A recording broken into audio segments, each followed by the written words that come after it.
우리가 19장과 20장에 도착을 했는데요. 이 20장에는 굉장히 엄청난 내용들이 기록되어 있습니다. 어떤 내용이 기록되어 있냐면 여러분 1절부터 10절까지 사이에 6번이나 반복되는 단어가 있어요. 혹시 그 단어가 뭔지 아시겠습니까? 1장부터 10장 사이에 10절 사이에 6번이나 반복되는 단어가 뭘까요? 천년이에요. 천년.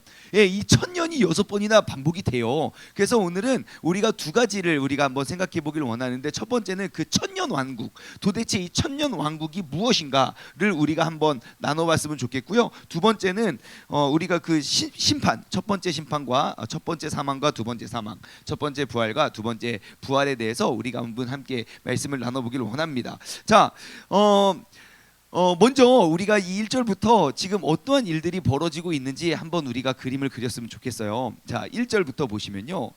또 내가 보니까 천사가 무적행의 열쇠와 큰 쇠사슬을 그의 손에 가지고, 또 천사가 나왔어요. 천사가 나왔는데 천사의 지금 모습은 어떠합니까? 열쇠하고 큰 쇠사슬을 갖고 온 거예요. 열쇠는 뭘 하는 도구일까요? 문을 잠그는 것 같아요. 무엇인가 잠그는 것 같아요. 근데 그 문은 어떠한 문제입니까? 무적행, 그러니까 그 지옥을 상징하는 그 무적행의 열쇠를 하나 딱 들고, 또 한 손에는 쇠사슬을 딱 들었어요. 근데 그의 손을 가지고 하늘로부터 내려와서 뭘 잡긴 잡았는데 뭘 잡았습니까? 용을 잡았어요. 세상의 용을. 그 용은 실체가 뭔데요? 옛 뱀이고 마귀이고 사탄이에요. 그래서 그 용을 잡아다가 어떻게 합니까? 천년 동안 결박을 합니다.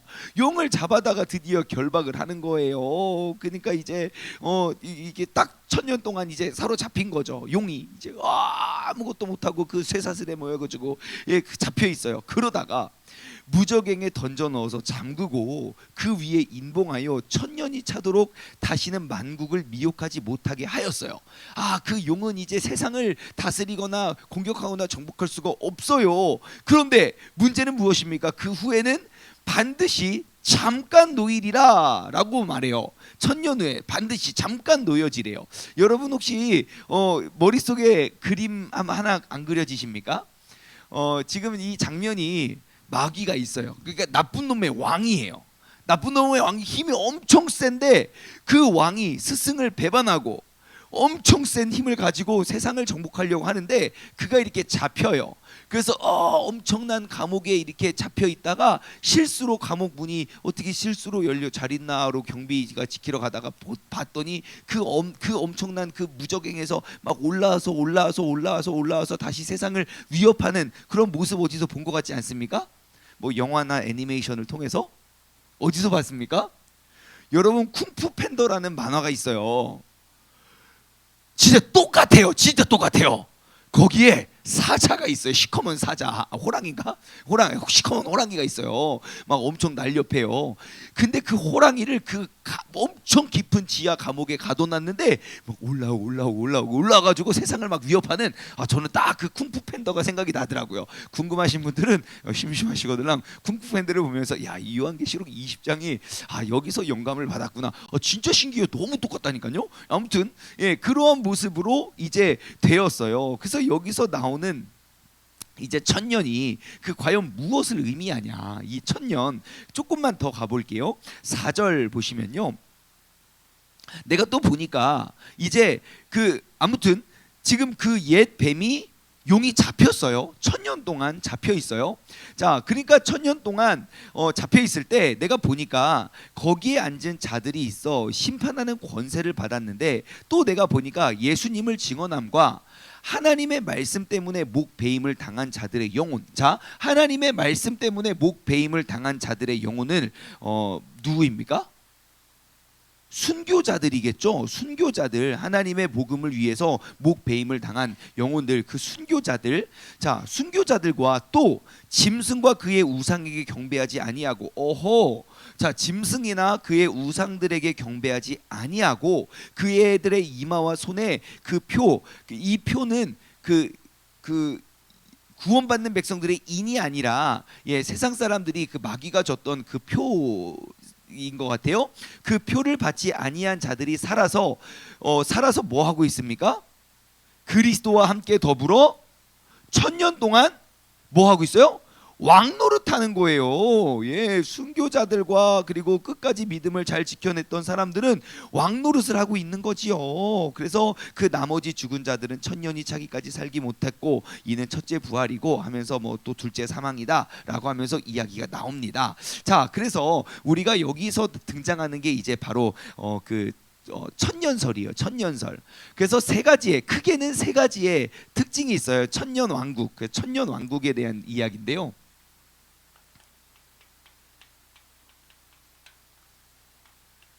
자, 천년 왕국에는 세 가지가 있습니다. 세 가지. 첫 번째는 뭐가 있냐면 전천년설. 아이고 글씨가.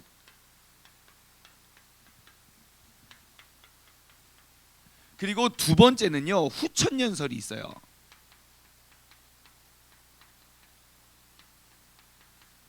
세 번째로는 무천년설이 있습니다.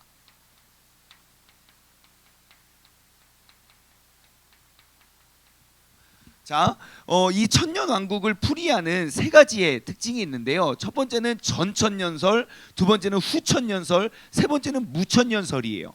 학자마다 그리고 교회와 교단마다 이것을 강조하거나 주장하는 이게 굉장히 이게 잘 붙었는데 이게 밖에 추운 데에 내놨다가 완벽히 붙지 않은 상태로 밖에 내놨다가 다시 들여왔더니 이 친구들이 지금 놀래가지고 아이고 따뜻해 하고 지금 일어나고 있어요. 우리 친구들 나중에 다시 잘 붙여야 될 것 같아요. 자, 아무튼 그렇게 이런 특징이 있는 거예요. 그래서 지금 요한계시록 20장을 이제 기초로 이제 우리가 어떻게 이것을 알고 믿고 있느냐. 사실 저도 정확히 이것입니다라고 말할 수는 없어요. 왜냐하면 성경에는 명확하게 이게 전천년이 맞다, 후천년이 맞다, 무천년이 맞다라고 이야기하고 있지 않아요. 그러면 우리가 왜 이런 이야기를 해야 될까요?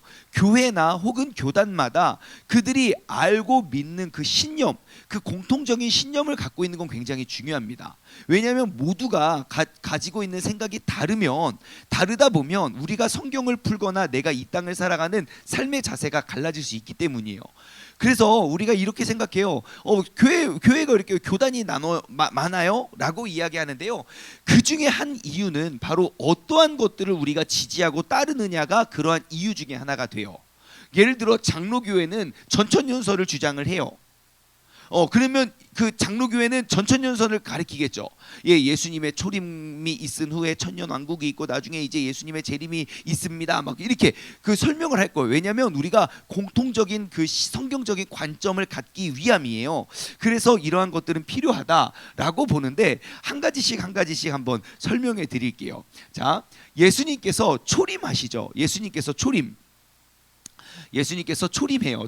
초림은 언제 있었죠? 2000년 전에 예수님께서 처음 오셨어요. 초림이 있은 다음에 자, 전천년설은 무엇이냐면요. 초림이 있은 후에 그 교회의 시대가 있는 거예요. 초림이 있고 교회의 시대. 교회들의 시대가 있고요. 그 다음에 어떠한 사건이 있냐면 예수님의 재림이 있습니다. 자, 예수님께서 다시 오시는 거예요. 예수님께서 다시 오신 이후에 무엇이 따르느냐? 예수님께서 다시 오신 이후에 천년이 올 거다. 천년 왕국.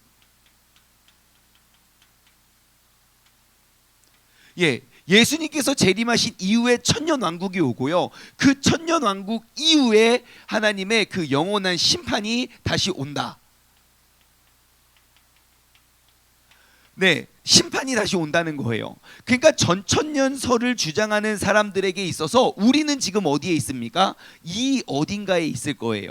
우리는 이 어딘가에 있고 예수님께서 딱 재림하는 그 순간 예수님께서 이 땅에 딱 오시면 재림하신 이후에 이제 그 천년왕국은 어떠한 왕국입니까? 마귀가 이제 지하 감옥에 완전 갇혀서 그들이 활동하지 못하고 우리가 열심히 지금 왕 노릇하고 있는 그때 그리스도와 더불어 왕 노릇하는 그때가 올 것이다. 그리고 그 이후에 예수 그리스도의 두 번째 심판이 임할 것이다 라고 이야기하는 게 전천년설이에요. 왜 전천년설이냐면 1000년 전에 예수님의 재림이 온다라고 해서 전천년설이라고 이야기를 해요. 그리고 지금 많은 교회들은 대부분의 한 70% 이상의 교회들은 전천년설을 주장을 합니다. 예, 우리는 지금 초림이 있은 후에 교회 시대에 왔고 그 다음에 재림이 있은 후에 천년왕국이 올 거다라고 믿고 있어요. 자, 두 번째, 후천년설은 무엇이냐면요, 후천년설은 똑같이 초림이 있습니다. 초림이 있고 그 다음에 무엇이 있냐면 그 다음에 교회 시대가 있고, 여기가 교회 시대가 있고 그리고 또 천년왕국이 여기에 있는 거예요. 그리고 나서 예수님의 재림이 있는 거죠. 그러니까 천년왕국이 지금 진행 중에 있는 거죠. 그러니까 지금 교회 시대와 천년왕국이 그 천년 동안 지금 마귀는 지금 결박을 당했고 그들이 지금 있으니까 마귀가 아무리 그 마귀가 힘이 있고 권세를 갖고 막 이렇게 능력을 가졌다 하지만, 그렇지만 우리는 예수 그리스도의 이름과 능력으로 그들을 결박하는데 아무 문제가 없다. 예, 그러니까 마귀는 이미 결박되어졌다라고 보는 게 후천년설인 거예요. 그래서 후천년설의 재림 이후에는 이제 또 영원한 시대, 예, 영원한 삶이 이제 있다라고 이야기하는 것이죠. 자, 그리고 무천년설은 뭐냐? 무천년설은 지금 여기에 기록되어 있는 이 기록이 의미로 기록을 했다라는 거예요. 문자적으로 쓴 게 아니라. 그래서 이 무천년설은요, 지금 여기 예수님의 초림은 똑같이 있죠. 초림. 그리고 여기까지의 모든 기간이 이것이 곧 천년왕국이고, 아니고 이거는 교회 시대죠. 교회 시대이고, 그리고 이 모든 시간이 천년왕국을 의미한다. 그리고 나서 그 뒤에 재림이 올 거다. 재림이 임하게 될 거다. 그리고 그 이후에는 똑같이 영원한 시대, 그 영원한 우리가 천국에서의 삶이, 영원한 삶이 기다리고 있다라고 이야기하는 것이죠. 자, 첫 번째 전천년설은요, 예수님의 초림 이후에 교회 시대가 있고 예수님께서 재림하신 그 이후에 2000년 마귀가 완전히 결박당하고 생활하고 있는 그 천년이 도래할 것이다 라고 주장하는 그러한 주장이고요. 후천년설은, 그러니까 후천년설은 예수님의 재림이 천년왕국 후에 온다는 거예요. 후천년설은요, 초림이 있었고 교회 시대가 있었어요. 교회 시대가 있고 어느 순간인가 마귀는 결박을 당했고 지금 마귀는 힘을 쓰지 못하는 거예요. 그래서 그 힘을 쓰지 못하는 상태로 쭉 가다가 예수님의 재림이 있은 후에 영원한 삶이 이어지고 있다. 무천년설은 무엇이냐면 지금 여기에 기록되어 있는 이 천년이라는 것이 문자 그대로 우리가 풀어야 될 게 아니라 의미적으로 봐야 된다.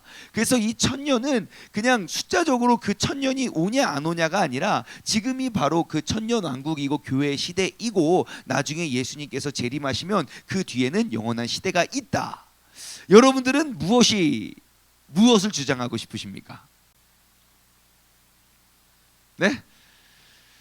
그렇죠. 뭐 그냥 뭐 이거 몰라도 천국 가는데 아무 지장 없습니다. 하지만 우리가 요한계시록을 우리가 이제 풀기 위해서 이제 이런 것들을 생각해 보게 되는데요. 네, 뭐가 정답입니다라고 말씀드릴 수는 없어요. 여러분, 우리가 하늘나라 가서 우리가 한번 좀 알아보고 물어봤으면 좋겠는데요. 몇 가지 근거들은 있어요. 어떠한 천년설을 내가 주장하는지에 대한 그러한 몇 가지 근거가 있지만 그렇다고 또 우리 한 가지를 또 이렇게 강조하고 저기 하기는 좀 그렇고, 아무튼 한국 교회의 많은 교회들은 전천년설을 주장을 합니다. 지금 이제 교회 시대고 예수님의 재림이 있은 후에 천년왕국이 있다고 이야기를 하고, 근데 성경의 곳곳을 찾아보면 그 마귀라는 실체가 결박을 당한 모습이 있거든요.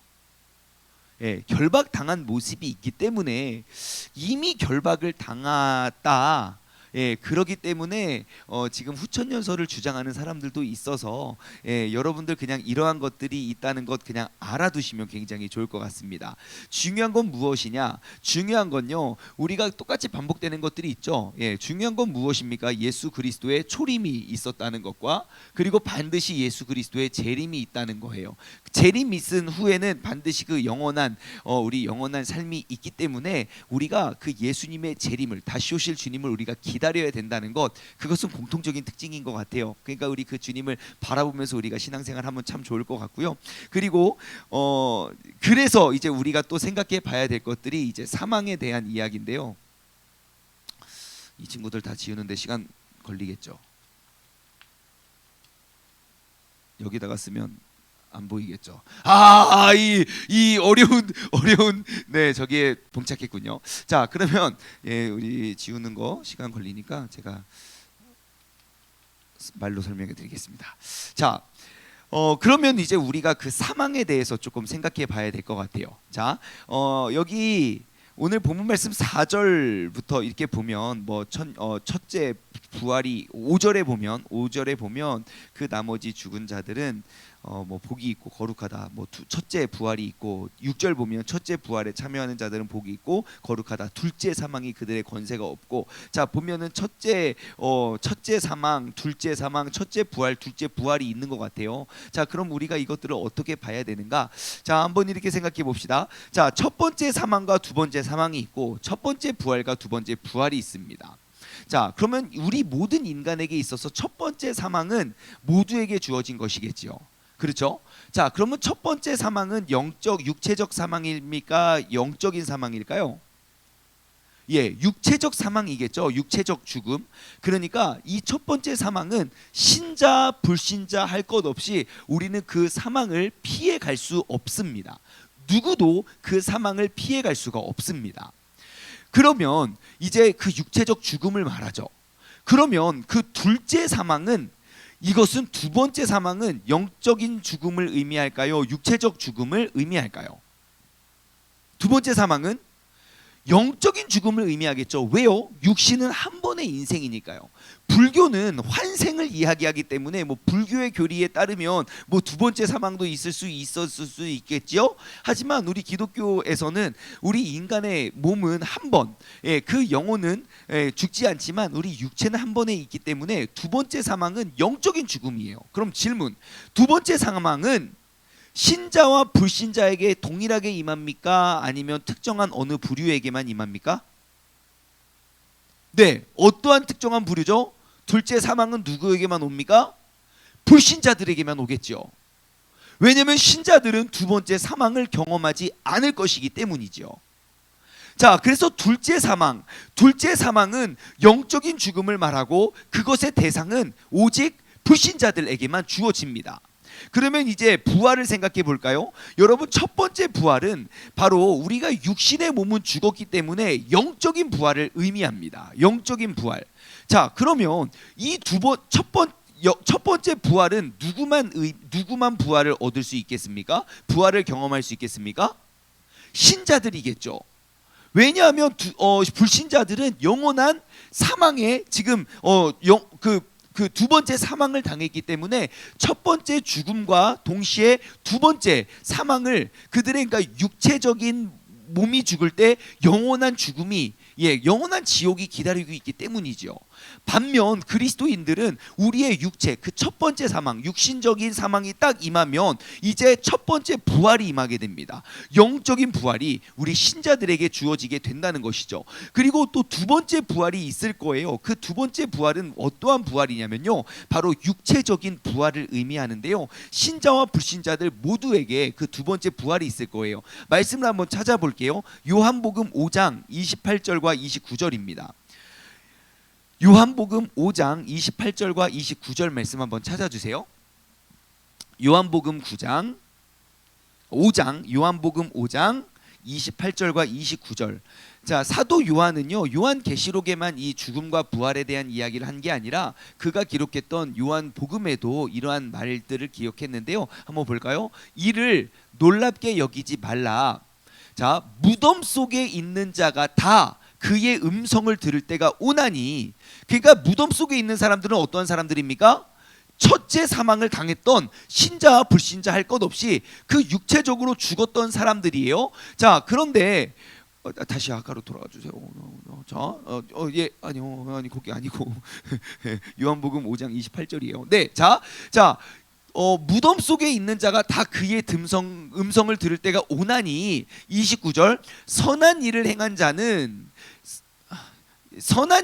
자는 생명의 부활로, 악한 일을 행한 자는 심판의 부활로 나아오니라. 그래요. 자, 지금 둘째 부활은 육체적인 부활인 것 같아요. 무덤 속에. 그러니까 첫 번째 심판, 그 죽음, 육체적인 죽음을 겪었던 모든 사람들에게 두 번째 부활이 있을 것인데, 문제는 무엇입니까? 29절 말씀을 그냥 띄워주세요. 자, 29절 말씀을 보면, 자, 선한 일, 그러니까 예수님 믿고 죽은, 그러니까 뭐예요? 영적인 부활을 경험했던 그 신자들은 생명의 부활로, 두 번째도 생명의 부활로 임하지만, 악한 일을 행한 자, 즉 구원받지 못한 그 둘째 사망을 경험했던 그 사람들은 뭐 어떻게 나온대요? 심판의 부활로 나온다는 거예요. 그러니까 우리가 첫 번째 사망과 첫 번째 사망과 그리고 첫 번째 부활, 그 첫 번째 우리가 예수님을 믿고 죽는 것이 이렇게 중요한 거예요. 여러분, 우리가 이 사람을 전도할까 말까, 이것은 고민할 대상이 아닌 거예요. 이 영적인 세계를 알면 우리 그리스도인들은 한 번 태어나서 한 번 죽고, 비그리스도인들도 한 번 태어나서 한 번 죽겠지만, 그들이 둘째 사망, 그 영적인 사망을 경험해서 지옥에서 열심히 있다가 두 번째 예수님께서 이 땅에 오실 때, 그 재림하실 때 두 번째 부활을 경험하게 될 터인데, 그때 역시 우리가 믿고 구원받은 사람들은 하나님께서 그들의 선한 일로 말미암아 그들을 또다시 생명으로 이끌어 주시지만, 그 둘째, 그 죽은 육체가 다시금 살아나고 예수님을 만나게 될 때에 불신자들은 또 영원한 심판에 임하게 된다는 사실입니다. 그렇기 때문에 우리가 지금 뭐 전천년이나 후천년이냐 무천년이냐 이런 것에 우리가 막 더 많은 시간을 보내는 것보다 우리가 더욱더 집중해야 될 건 무엇입니까? 내가 구원받는 백성이 되어야 한다는 것과 그 영원한 생명, 우리가 영원히 죽지 못하는 사람들에 대한 하나님의 예수 그리스도의 복음을 증거하고 전파하며 살아나야 된다는 그 사실을 여러분 꼭 기억하시기 바랍니다. 그러므로 오늘 이 새벽에 함께하는 우리 모두는 영원히 우리는 구원받은 백성으로서 우리가 구원의 확신을 가지고 살아가고, 이 땅 가운데 우리에게 남겨진 사명은 무엇입니까? 땅 끝까지 이르러 예수 그리스도의 증인이 되고 예수님의 제자를 삼는 것. 여러분, 그것이 우리에게 남겨진 귀한 사명임을 기억하시고 꼭 예수 그리스도를 증거하고 전파하며 살아갈 수 있는 우리의 복된 삶이 되기를 주님의 이름으로 간절히 소망합니다. 기도하겠습니다. 하나님 아버지, 감사합니다. 오늘 이 아침에도 주님께서 우리를 불러주시고 우리를 세워주시고 주님 전으로 이끌어주신 주님께 감사를 드립니다. 우리가 믿음으로 바로 서고 말씀 가운데 굳게 서길 원합니다. 주님께서 우리에게 생명을 허락하여 주시고 정말 우리에게 허락하여 주신 그 생명, 그 구원의 확신을 가지고 우리가 살아가기에 조금도 부족함 없는 믿음의 자녀들 되게 하여 주시옵소서. 온전히 주님께서 이끄시고 또 주님께서 구원하시는 그러한 날들을 우리가 구원의 확신을 가지고 또 영원한 생명을 향해 우리가 힘차게 나아갈 때 우리에게 맡겨진 그런 귀한 사명, 우리가 끝까지 붙잡고 정말 이 땅의 모든 사람들이 정말 물이 바다를 덮은 같이 여호와의 영광이 정말 온 땅 가운데 충만하여질 수 있는 귀한 도구로 쓰임받게 하여 주옵소서. 감사드리오며 이 모든 말씀 살아계신 예수 그리스도의 이름으로 기도드리옵나이다. 아멘.